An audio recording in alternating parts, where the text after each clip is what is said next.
welcome back to Data Protection Gumbo. I'm your host, Demetrius Malbro, and on this episode, we have an alumni, someone who has been on the podcast, I think maybe two or three times, if I'm not mistaken. I could be wrong, but I do have the pleasure of speaking with the CEO, Chief Executive Officer of Tape Ark, and his name is Guy Holmes. Guy, welcome to the Gumbo.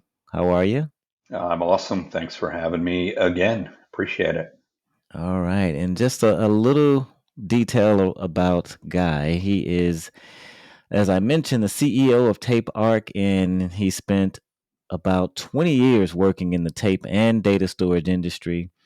Also, in the last 5 years, he founded Tape Ark, where he has been a maverick for change, challenging the status quo to migrate legacy data to the cloud so that cloud enabled technologies can be applied to foster actionable innovation and drive commercial breakthroughs. So, Guy is a strong advocate for data liberation and the role that historical data will play in making profound discoveries in the future. So, I am excited for this conversation. And, Guy, once again, welcome to the show. And what's new these days before we actually get started, because it has been a while, and just bring us up to speed with kind of what you have been up to over the last, let's say, 6 months or so.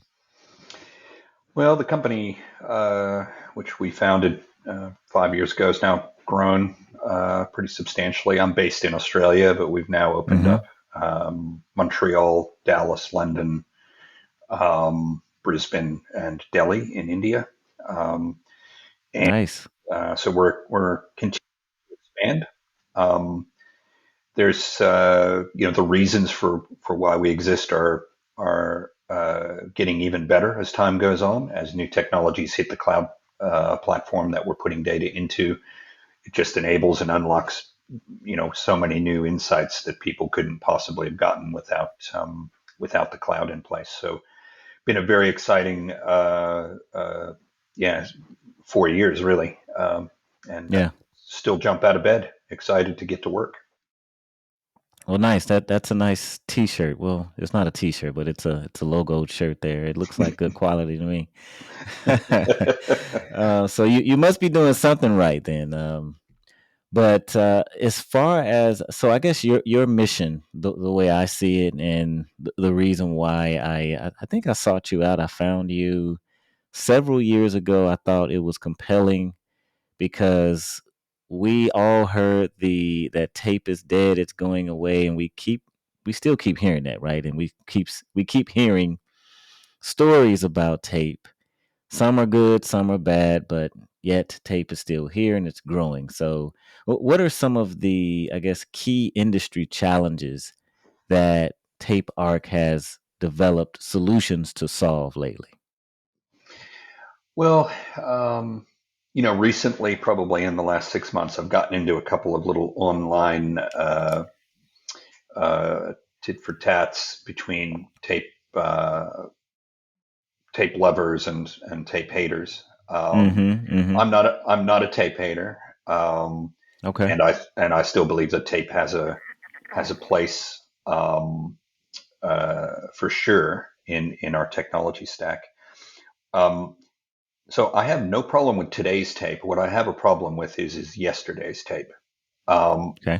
you've created it, you put it on a shelf, um, and how long can you keep that for? What do you have to do to maintain the hardware to access it? So my issue lies around what I'll call the largest collection of data in the world, which is all of the data recorded from the 1960s until the cloud Mm-hmm. existed, is largely sitting on tape. Mm-hmm. And how do we get to that? So how do we get into that data? How do we use that data for something good? Um, if we had, every measurement of a particular type of cancer cell recorded on tape over the last 40 years, that's a machine learning data set that would love to be able to view that Yeah. historical data set over time, right? So I'm Right. super keen to find those pockets of data to get them out there into the universe so people can access them. Okay.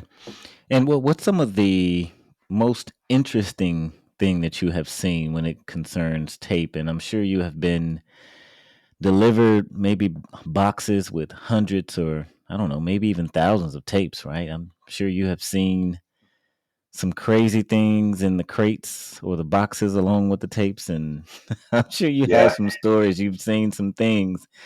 You care to share maybe one interesting story of maybe something that you have seen just uncovering or unwrapping or just dealing with physical tape. yeah, sure. Probably the largest job that we've done in the last 2 years was a collection of about 87,000 tapes. Um, Wow. the customer originally said they had 32,000 tapes, and then by the time they were all delivered and all the boxes were opened, it was almost three times that number. Mm. Um, and the technology, there were 38 different types of tape in there from every vintage. The customer has an infinite retention policy, so they have to keep everything forever. And Wow. I know, yeah. So so not only did we see just about every type of media going back to reels from Mm. the 1970s, but we also found that the boxes that the tapes were in were deteriorating. So Mm-hmm. I bet. and the material from the boxes deteriorating was getting into the tapes, which was then causing the tapes difficulty when they're attempted to be Mm-hmm. read. So Right. um, so there's a if you looked around your home, could you find a single 40-year-old appliance in your house that you still use every day? You might have something, I'm not sure, but probably not. Most people Yeah. don't. And yet, this is the corporate data set for a very, very large multinational company, um, where even if they wanted to restore it, they couldn't. So, Mm-hmm. lots of skeletons, but it's all really valuable data. So, that um, people will look at it and go, "It's that old. Who needs it?" On the flip side, I'll say some of it was aircraft flight data, looking at the magnetic fields from about 1,000 meters above the Earth's surface. Mm-hmm. And that information is used to look for gold deposits. And the technology for detecting gold deposits in the last 40 years has gone, it's insanely good now. However, this data has never seen that technology. And maybe there's a major gold deposit this company hadn't even looked at because their old technology didn't detect it. So I Yeah. still believe these things have, really awesome value. It's just a matter of being a little bit creative about what you want to do with Yeah. And if you had since you are not a tape hater, it. do you have a favorite tape technology? Like, is it LTO or is it DLT or what is it? Yeah, Magstar 35, whatever. I don't know. I can't remember. It's been several years. yeah. Well, to be honest, IBM made a series of technologies starting with the 3480, and then it became a Mm. 3590, and then a Yep. 3592. Um, that media type is used really heavily in the oil and gas sector. Okay. They're Yeah. a large, and those tapes are flown out onto ships. The data is recorded on ships. It's flown back in a helicopter. They're bounced around. Um, and they are extremely reliable. Now, they're obviously Mm. not the cheapest technology on the planet for storing data, um, but we very rarely have a problem reading any of the IBM 35XX types media types. Mm-hmm. They're just always in good shape. Um, LTO probably follows close second. And then it kind of drops off a bit of a cliff after that. There's so many different attempts at making new technology, increasing the number of tracks on a single tape to the Yeah. point, so yeah, I'd say IBM 35XX is probably my sweet spot for knowing that we're going to be able to read that data. easily. And do you still run across the 3494, the where you can add the different frames and extensions? I mean, those things could get really long. Like, Yeah, I was working with one, and I think that thing was like a mile long. It was like 16 frames and 8 robots, and I mean, yeah. it was pretty complex. See them every day. Oh wow, okay, Mainly because if I walk into my data center, I've actually got one or two sitting here you in got one in or my two, yeah, office. But we do get a lot of calls for people who want to get rid of them, but they don't really know how to get rid of that 2 tons of hmm steel, because they're pretty robust pieces of equipment. But extremely reliable. And as you know, I guess you were feeding those with tapes for many years as a backup guy, probably somewhere down in the basement of a data yes. center. And they're very robust pieces of tech, but we see them all the time. Um, Okay. The retention is increasing the capacity and density, and I think you can do compression and 3 to 1 and 2 to 1 and all these different types of things. And tapes have like leaps and bounds around containing, holding more data. They're getting faster. I've read some fancy things about tape that you could do some type of fancy, almost immutability or something, or worm technology and some yeah, ransomware type things, and libraries are getting fancy where you can prevent like the physical robot from being accessed. And I don't know, it's there's some advancements, but what I'm getting at is that when you have that data, let's say legacy data sitting on a tape, right? And the corporation or the company has identified that we want to migrate this data from this technology because it's been around for a while. We want to have it on media, and we want to be able to access it pretty quickly, right, to increase our recovery time objective. So, how does a company begin to think about developing a plan to maintain the access of that data, especially when you're talking like these extreme data retention periods? And I'm not talking infinite, but I'm just saying, yeah, let's say 10 years, right? Because some financial institutions have to keep data for 7 to 10 years, and maybe oil and gas too. I'm not quite sure. yeah. Look, they're all a bit different depending on which country they're in, and we're dealing Okay. in many different countries. So the retention periods can vary depending on the government legislation and the needs of the particular company. In the particular Mm-hmm. place where I live right now in Western Australia, in the medical side, you have to keep the records for a patient for 15 years minimum, as Okay. long as the patient is 25 years or older. So if you bring in a 1 year old, you have to keep that data for 40 years.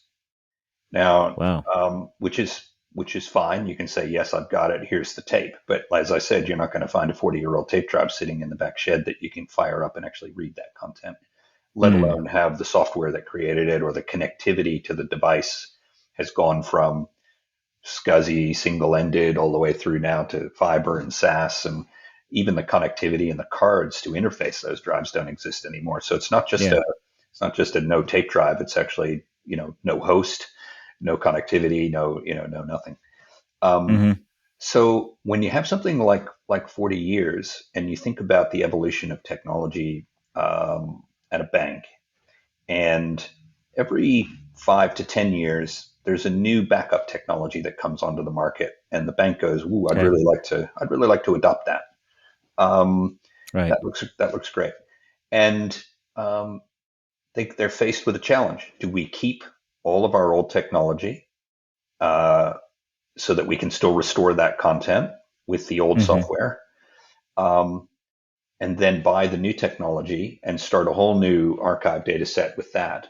And then you end up maintaining two sets of legacy infrastructure, um, maintenance on two pieces of hardware, Mm-hmm. software licensing on two sets, only because you just want to move away from your old one. So how do you bridge that gap? And there's a lot of corporates who want to move, say, from Commvault to NetBackup or NetBackup to Commvault, Mm-hmm. um, and they're faced with the choice of having to manage both platforms. So what we did was we built a way for customers to get rid of that legacy infrastructure, um, so that they can move forward with their Mm-hmm. technology stack and still allow them to get access to to their historical content, really, no matter what platform it was written on. Um, and I think that's probably where we're seeing the most growth is our SaaS platform now allows you to just go, I don't want to use this software anymore, but I do need to maintain access to the content. Please Hmm. take it for me and do something with it. So we move that into the cloud, and therefore it becomes not an issue of having to migrate tapes anymore in the future, not an issue of maintaining any of the connectivity, and we just virtualize and snap freeze the whole system. But at the Hmm. same time, provides them with effectively an evergreen solution that they never have to worry about maintaining anymore, which gives Okay. them great flexibility. Yeah, that's pretty cool. And is your SaaS platform, is that on multiple public clouds? Yes, yeah, it Okay. doesn't. Yeah, Okay. it runs on all of them. And yeah, so you're in different public clouds, and I'm sure that's a requirement because you run across all different types of customers, and it's hybrid, right? Everyone has a little bit of AWS and some Microsoft Azure, and I'm sure they have a little GCP as well. But what type of like setup do you have? Is like your architecture? You have, I guess, some redundant regions and zones, and you have to deal with. You mentioned earlier that data is in different countries, so I'm sure you have some data sovereignty, and you're dealing with GDPR. I don't know. Tell me what you're dealing with, just overall from your SaaS platform and how you went about architecting it, and just whatever you can share would be pretty cool to hear. Sure. Well, we'll take a typical customer that's in the cloud kind of time frame where, say, 4 years ago, they decided they could now back up their data to the cloud. Hmm. Prior to that, it was all going to tape. So once they start to move that content from, um, pivot to backing up directly to the cloud, they create a new Hmm. problem. They now have an on-prem tape collection with the last 8 years of data, and they Hmm. have a cloud one with last month's data on it. How do Okay. they marry up the last 7 years into the cloud so they have one restore point instead of now having two? They got one in the cloud, one on the prem. They got to maintain tapes. They have a data center, which they're Hmm. busily trying to get, move things into the cloud and virtualize. And they end up Right. at this last rack at the back of the data center is the tape rack with the tape Hmm. silo you mentioned earlier. And they're like, what are Hmm. we going to do with this? Right. So our solution brings them a way to virtualize the entire tape stack. We have a mass ingest facility that ingests those tapes in the thousands or tens of thousands, Hmm. places them into effectively one of those large robots in the sky, in the cloud, and Hmm. connects their backup software to that, and then they can point at that tape library instead of it being on prem and running along looking for a tape in a slot. It actually looks in the cloud and says, there's tape number 6. I'll load that into a virtual tape drive and I'll read that tape. So Hmm. we built two components. We're probably an unusual SaaS company because we have a manual labor component up front to move a customer's data in, Hmm. and then we Okay. have the management portal, which forms the SaaS portion of the product. So we're probably a little hybrid. The architecture was initially built on AWS, and Hmm. because of the way AWS is architected with their availability zones, they have 3 availability zones in each region. So Okay. Yep. when you put data into a region, it automatically gets replicated. So Yep. you get the DR for that, Hmm. um, which is great, and it comes in the price tag. So it's just part of the purchase of the AWS consumption. Um, we then architected a way to virtualize your backup software and connect it back up to this large virtual tape robot in the sky. And that sits inside our DMZ. And then when a Hmm. customer logs into our portal, they can search for a file, click on it, and we will trigger all the transactions that get that tape library to do its job, even though it's not really a physical tape library. It's just a virtual one Okay.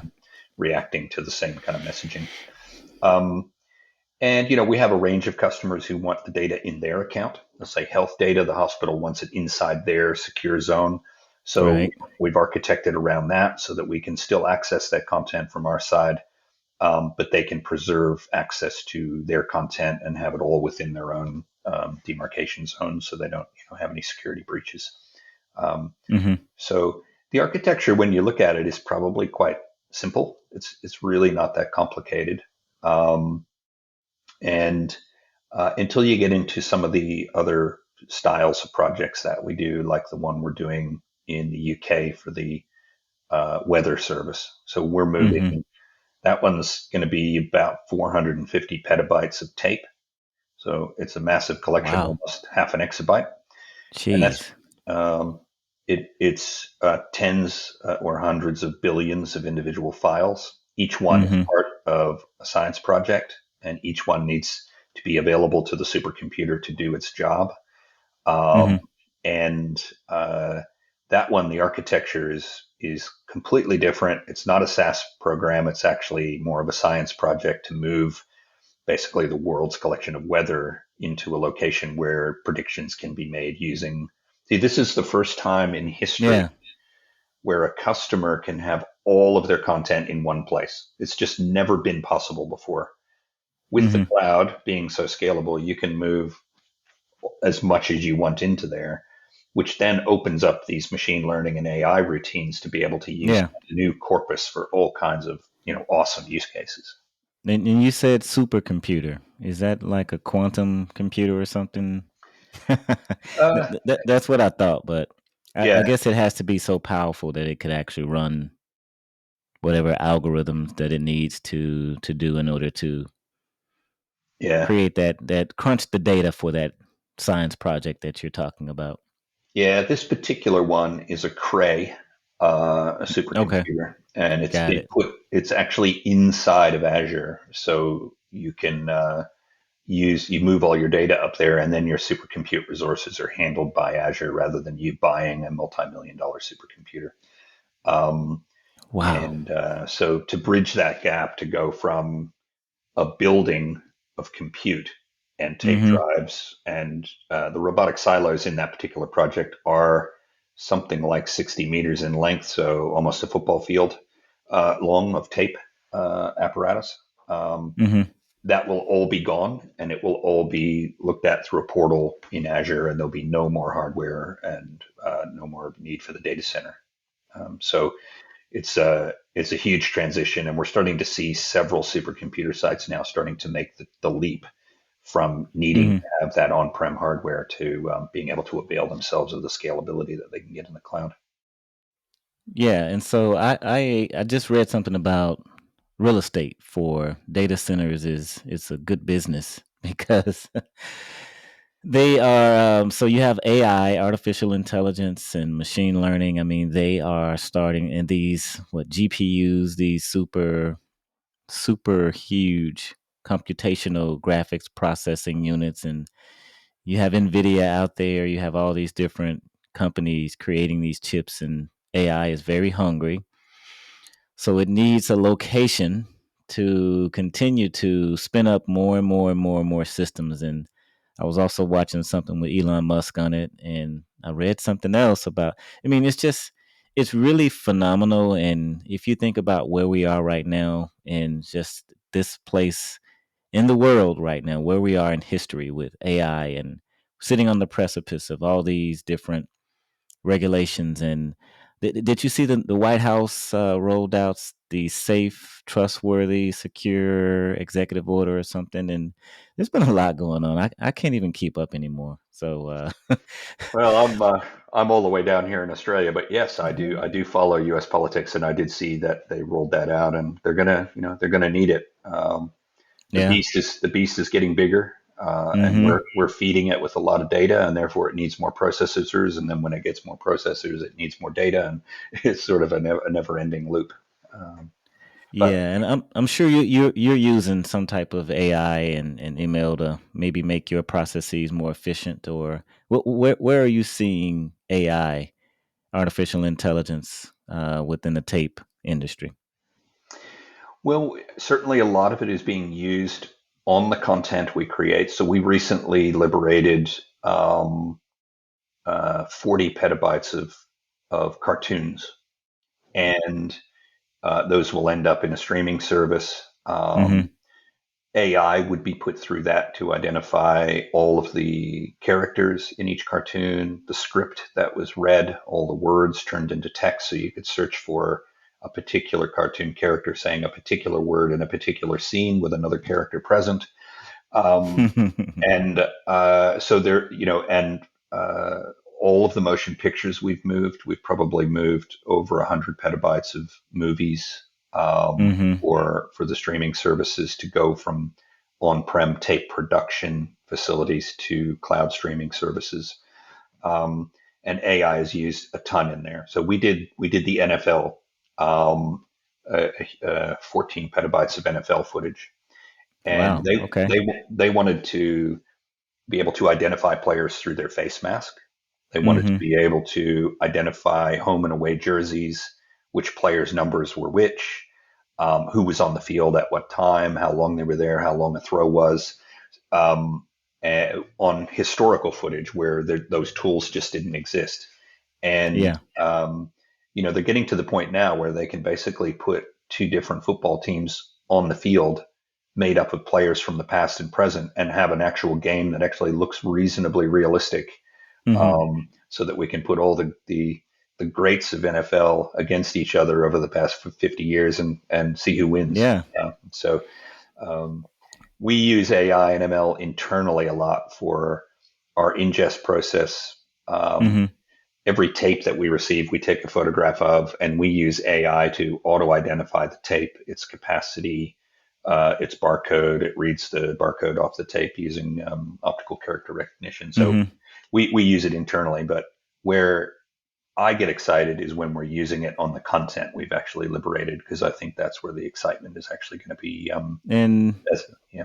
what happens to the tape once you do you have some customers that say just trash it or degauss it or destroy it or whatever or just hang on to it? Yeah, a bit of a combination. I've started a project to try and turn those tapes into footwear. Um, Shoes? uh, yeah. Um, Wow. so we're calling them digits because they obviously contain digits, but they're for your toes. Yeah. And It's like uh, Crocs almost, but they're pretty much, bits. yeah. And if you worked at a movie studio and we made those into shoes, and your shoe was the Matrix tape that had the Matrix on it, Mhm. we could put a little QR code on the bottom and you could scan it and it would show you the clips that were on your shoe before it became a shoe, and actually make it a bit of a collector's piece and also save the environment, because the one thing about tape is it's not an environmentally friendly uh, Mm. recording medium. It's a Yeah. lot of plastic and a lot of chemicals. So Mhm. yeah, so we're looking at ways to try and reuse those into other things. Okay. And shoes, we also had made some into poles for vineyards to grow their vines on, Mhm. because the termites won't eat the plastic and they're very robust. And that doesn't do anything to the soil? No, no, they're kind of chemicals are Okay. leached out, and all the plastic is extruded into pipes, large, 6-inch thick uh, Yeah. poles, basically. Yeah, And I find myself just kind of daydreaming, and as you're explaining these stories, because when you talk about tape, you really don't think about the type of data that's on that tape. What's the story? Like you mentioned some really interesting things. You mentioned some things about cancer and healthcare and identifying this thing, and it's just some fascinating stories behind liberating the data that's on the tape, which you mentioned. I also thought about maybe calling you the Wizard of Tape, which favors the Wizard of Oz because kind of behind the curtain, yeah, and you're liberating these tapes, and you're freeing the tape into the great big digital ocean yeah, of cloud. And plus we're thinking that, and me myself, I don't really have conversations about tape anymore because it's just all cloud this and cloud that, and now it's ransomware, right? So yeah, we can talk about cybersecurity and ransomware and breaches all day long because they're headlines every day. And I may have to get you back on because I really want to keep going, but I know we are getting close. But I did want to ask you about the NASA Apollo mission tapes. There's a story around that, and can you share any information around that, or maybe even just your favorite project around tape? Well, I guess a good time to clarify that, as I said, I'm not a tape hater. I'm just a lover of data. So, Okay. my goal is not to clobber tape, but rather to get the data into an accessible place. Yeah. And what we're seeing is, the work we did on the Apollo missions was data recorded on the lunar surface by a very small device that was attached to a piece of basically a square box that was set up on the moon. Mm-hmm. Um, Inside that box, there was a seismometer to detect lunar earthquakes. There was some solar things to detect what was going on with the sun, um, temperature gauges, a whole range of things. And this one Okay. particular thing that was on the box measured um, what was going on with dust on the surface of the moon. Um, Okay. and It was a one of a kind instrument. It was sent up on 4 or 5 missions, um, and the data was recorded to a 7 track tape, which was obviously from the 60s, Mm-hmm. and the drives don't exist. Um, but the data, in terms of colonizing other planets and the behavior of dust in environments like the moon, where the atmosphere is non-existent, we made some pretty interesting discoveries about how dust is electrostatically charged when the sun rises, and it starts to elevate on the lunar surface. It elevates a little bit above the ground, and Mm-hmm. then when an astronaut walks by, it actually sticks to his gear and gets into his breathing apparatus and all Mm. of the equipment that he has on. And if you read about the Apollo astronauts, a lot of them will tell you that the number one hazard on the lunar surface was actually the dust. It was getting into everything, it was breaking equipment. Mm-hmm. So these tapes are extremely valuable for trips to Mars, Mm-hmm. what's going to happen there, and that data would have been lost forever without us doing some recovery work and then placing it into AWS, where they could write some machine learning to actually look at the behavior and pair it with sunrise and sunset on the moon, which is Mm-hmm. sunrise and sunset on Earth, and work out what the behavior was. That required far more computation um, than was available back when they originally recorded this data. So there's a lot to be learned from these data sets once you give them a shot. You just need to be able to get back. Yeah.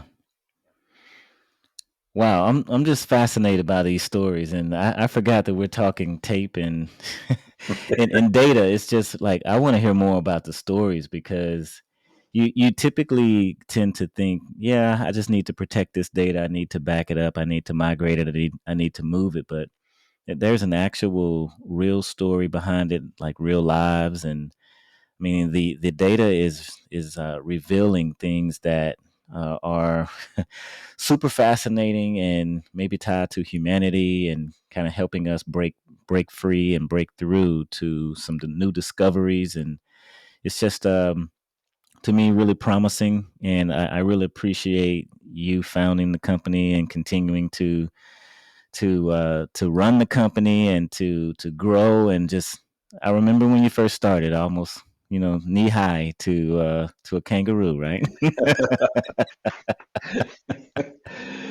But Yeah. and the company was really young too, right? Like how old was the company when you first came on the podcast? Like Probably 2 years, maybe year and a half. It was pretty young. okay, okay, And uh, I could see what we wanted to do, but it was very hard to convince people. It was a lot of education for the first few years, educating the market that this mm, is a real thing and this is useful. And if I was just in backup and recovery and that was all I was doing for a living, I wouldn't be on your podcast. I probably wouldn't be in this company. I do it yeah, for the love of the data. And whenever I get a new project, I immediately go, what can we do with this data? How do we intersect that with mm-hmm. weather or car accidents, or how do we work it out? And Oh yeah, that, yeah. that's what gets me excited. So Yeah, autonomous vehicles, that's a lot of data.